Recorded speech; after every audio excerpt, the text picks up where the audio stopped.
IVM.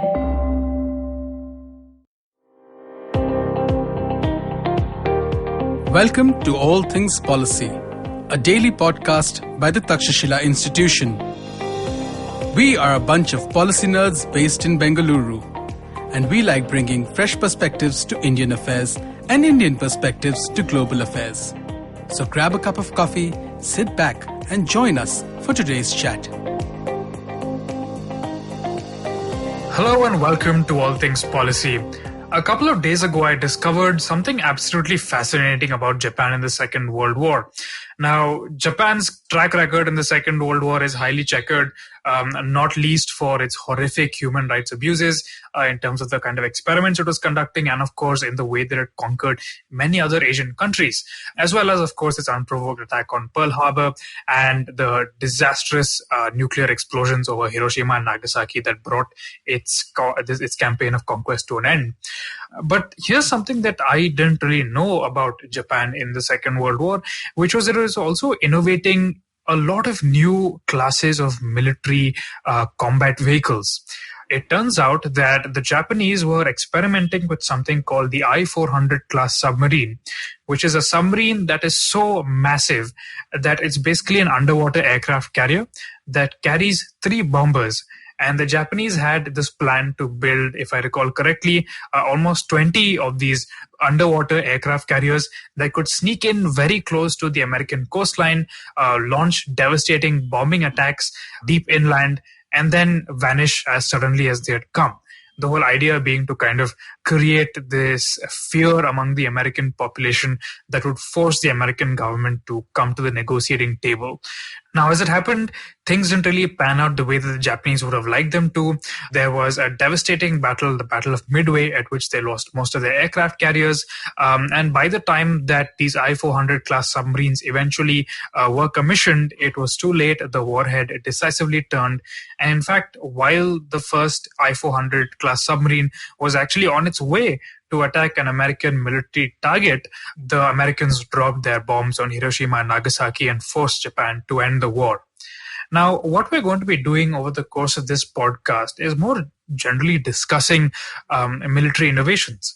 It might seem to us that this idea of an underwater aircraft carrier is fairly compelling, and it sounds like exactly the kind of tool you'd want to use to strike fear into your enemies. But it also has its downsides. And there's things that modern submarines can do that this kind of submarine simply could not, which is why the modern kind of submarine is our default now. And we'll also be talking about some interesting innovations made by the Soviet Union, including the Acronym Plane, which was basically a massive plane that could hover over water. And we'll try to figure out why it is that some military innovations actually catch on, whereas others like what seem like these really cool ideas, right? A massive aircraft that can hover over water and an underwater aircraft carrier. Why is it that these super cool things seem to fall by the wayside of history?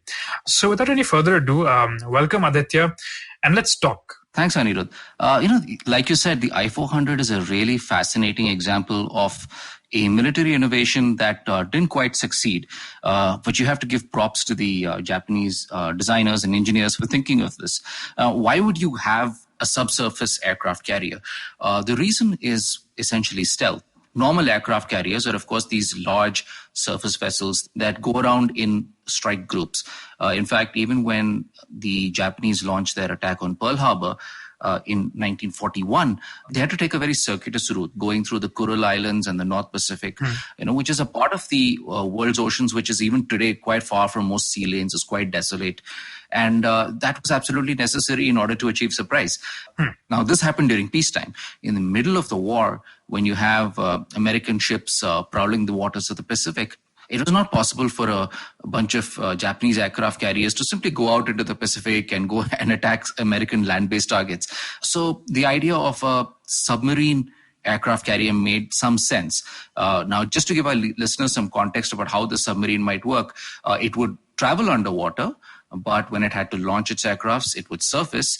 The aircrafts, which had foldable wings, would emerge from a tube and be placed onto this very small flight deck on the surface of the submarine, from which they would be catapulted a steam catapult would send them into the air, sort of like a lot of aircraft carriers do even today.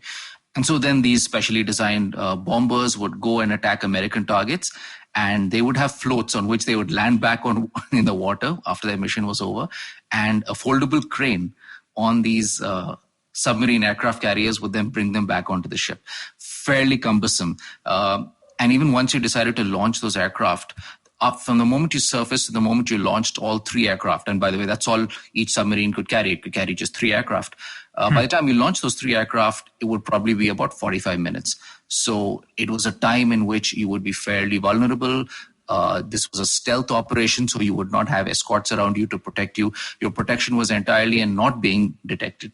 So there were some fundamental military limitations to a weapon like this. But given Japan's desperate situation, it was not surprising that they would just try anything that they could. So why was it that these things didn't really catch on? Now, I can imagine that one big reason for that was because you talked earlier about how with American ships on the surface patrolling for Japanese vessels, yeah, sure, you can't have stuff over water. So submarine warfare, submarines are much harder to detect by ships that are just floating on the surface. But they can potentially be detected by sonar. Was sonar one big reason why the I-400 never really caught on? Absolutely. The I-400 was something like twice the size of a regular German U-boat. And, this sort of submarine with its complex launching mechanism and so on was necessarily going to be noisier and easier to detect than smaller submarines. And it was in the Second World War that sonar, in the sense that we understand it, was developed by the 1950s after the war. Passive sonar, where you don't necessarily shoot out a sound signal, but you actually just listen for your adversary's submarines. That started becoming very common. And so the amount of care that you had to invest in the stealth of a submarine drastically increased. I just want to go back to the I-400 and just put it in historical context. And the I-400 was not the only submarine that launched aircraft.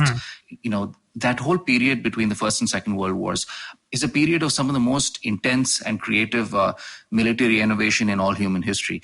And one of the things that countries tried to do was to have submarines that could launch single aircraft that would serve for the purposes of reconnaissance.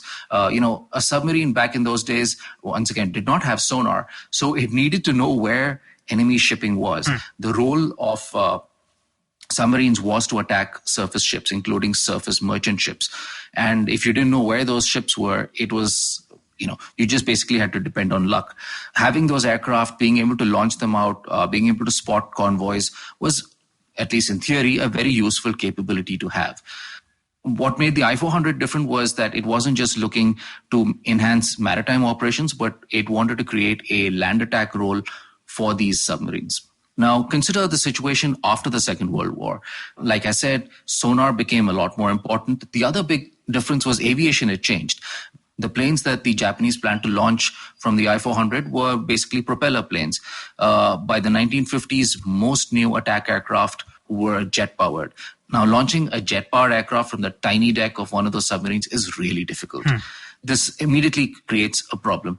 Then there are just the fundamental limitations of the I-400 type of system themselves. So they're not very good submarines and they're not very good aircraft carriers. They're too noisy in the sea, and they just don't launch a whole lot of aircraft.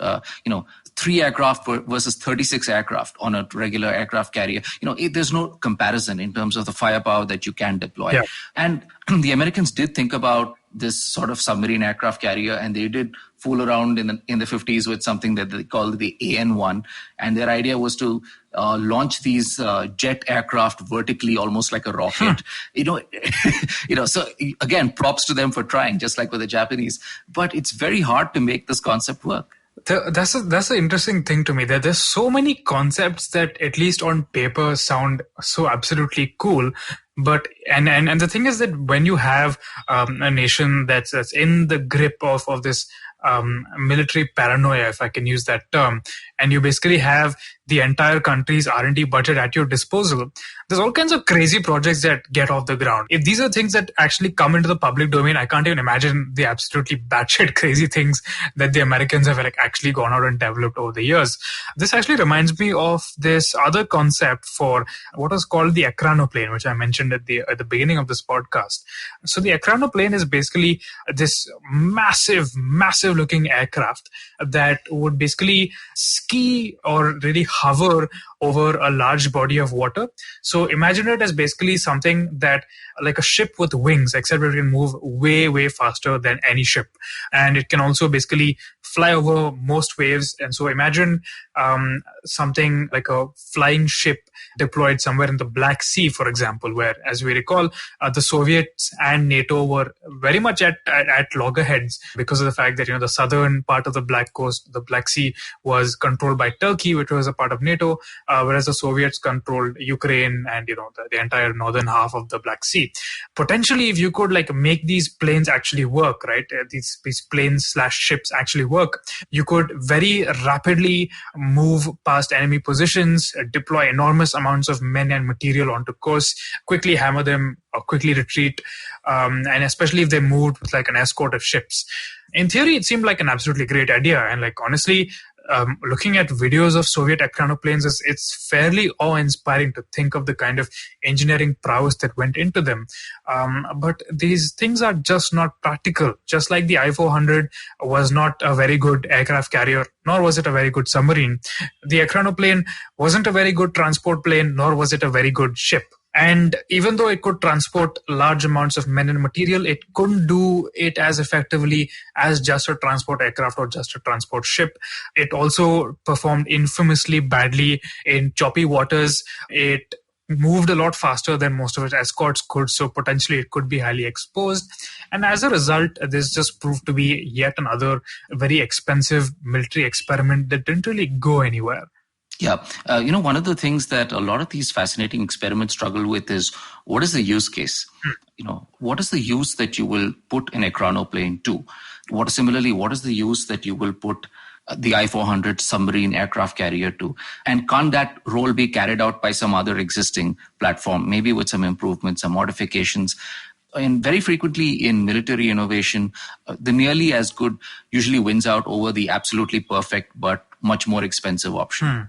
That's a very interesting point. In fact, the Deccan, especially the medieval Deccan, offers a lot of examples of precisely this happening. Now, this is just something that I'd like to indulge in a little bit of quick myth busting. There's a more detailed video lecture that I've done about this, which we'll put in the description. But one of the reasons for the fall of Vijayanagara in the 16th century, this famous South Indian empire, was because the Deccan sultanates to its north were investing in various innovative forms of gunpowder weaponry, especially in terms of the kind of diversity of cannon that you see. Now, very often when we think of cannon, we think of Europe, and we really think of Europe as being the primary hub of military innovation when it comes to gunpowder. But there's an increasing body of archaeological evidence that shows that the medieval Deccan also had a fairly remarkable variety of forms. And the kind of forms that these take are very often totally different from what you see in Europe. So, for example, in the Deccan, you would have very, very high towering kind of forts that were designed to give artillery a commanding view over a very wide array of terrain and kind of scare away enemy cavalry, enemy infantry. Whereas in Europe, you see the exact opposite. You see the development of these very low kind of forts with these steep angled walls that are designed to kind of deflect enemy artillery and prevent them from actually getting in. So whereas the Deccan fort engaged with the problem of enemy artillery by trying to keep it away at all costs using an advantage in range, the European fort instead kind of preferred to deflect enemy artillery shells by letting them get up close. So the point I'm trying to make is that for the same kind of strategic purpose, across the world, there are always these innovative, wealthy states that are willing to pour in money into very different kinds of forms that achieve the same kind of strategic outcome. And as Aditya said, very often the stuff that isn't perfect but can be mass manufactured and gets the job done is what really survives in the long term over the really expensive thing that's absolutely perfect but you can only make a very few of. Yeah, and you can see evidence of this, throughout history, even from modern times to early modern times, and even earlier. In the Second World War, the Germans would painstakingly make revolver cannons for their aircrafts, but the Allied countries simply figured out ways to make cannons that fired as nearly as fast, but use simple inertial blowback systems. I mean, we're just talking about details of how cannons work, but what matters is they were able to make aircraft cannons that perform nearly as well as the far more expensive German ones. And ultimately, that's what really counts. At the risk of sounding a little too nerdy, I see an interesting parallel to how biological evolution works. Now, it's not a perfect parallel by all means, because of course the development of human-made innovations are directed by human creative efforts and human constraints. So there's always an element of free will and selection there, which isn't necessarily the case in biological evolution, because biological evolution is non-directional. It just kind of happens. But the basic idea is kind of similar.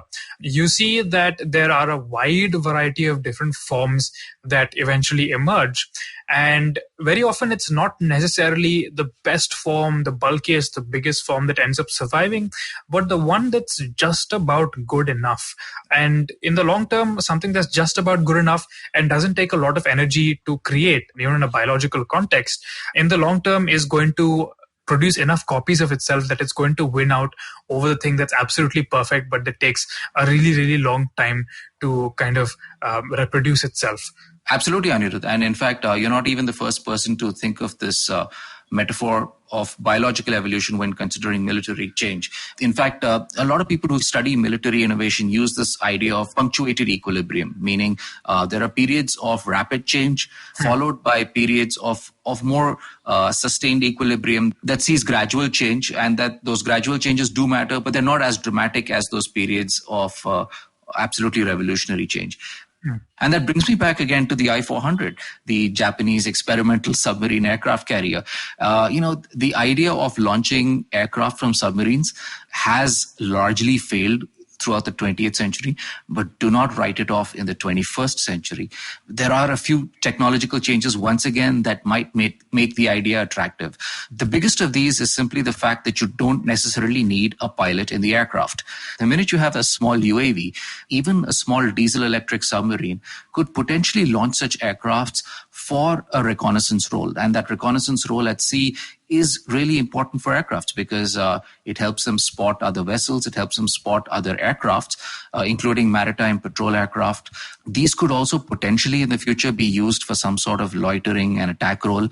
And such aircraft could also be used in littoral waters. They could be used for coastal surveillance. They could be used for coastal land attack. And don't be surprised if in the future we see nuclear-powered submarine that carry several unmanned vehicles that actually have a significant land attack capability. So a lot of things in military innovation seem to come full circle, and that's because it takes a lot of time for various other innovations to catch up in order to make an idea feasible. That's a very interesting point. Thank you so much, Aditya. If you guys liked listening to Aditya and myself geek out about the world's insane military history, then I would highly recommend you check out our podcast on India's insane military history. It's called Yuddha, and you should find it everywhere that you listen to All Things Policy. On that note, thank you, Aditya, for joining me, and thank you so much for listening to All Things Policy. If you liked our show, don't forget to check out other interesting podcasts on the IVM network. You can tune into them on the IVM Podcast app, ivmpodcast.com, or wherever you listen to your podcasts. You can also follow IVM on social media. The handle is @IVM Podcasts on Twitter, Facebook, and Instagram. And hey, if you'd like to dive into Takshashila's research on technology, strategy, and economic affairs, check us out at our Twitter handle @TakshashilaINST or our website takshashila.org.in. I hope you enjoyed that show. I'd like to thank our sponsors this week, Paytm Money. So, a great week of shows behind us, and I hope that you've been catching up on as much of it as you can. We had Abhishek Bachchan on Football Shitball. Yeah, let me say that again. Abhishek Bachchan was on Football Shitball. Did I mention Abhishek Bachchan was on Football Shitball? That was a fun episode. You should definitely check that out. Really, really deep conversation about cricket and things like that. We had Vikram Kochar on Cyrus Says, talking about Z platforms and stuff like what's going on over there. On the note, Maruk had spoken to Sanjay Jha, which was again a really, really interesting conversation. On Edges and Sledges, the guys are having an interesting conversation about, well, what are favorite formats of cricket and things like that. So it's just really been a really, really awesome week on the network, and please do check things out. And with that, hope to see you next week. Namaskar, dear Bandhu. My name is Ashish Vidyarthi. These are truly challenging times, and in these times, we need hope. Do take time to listen to my podcast, Begin the Journey. Available on IVM Podcasts, website, app, or wherever you listen to podcasts. Remember, there is hope because there's one life and we are alive.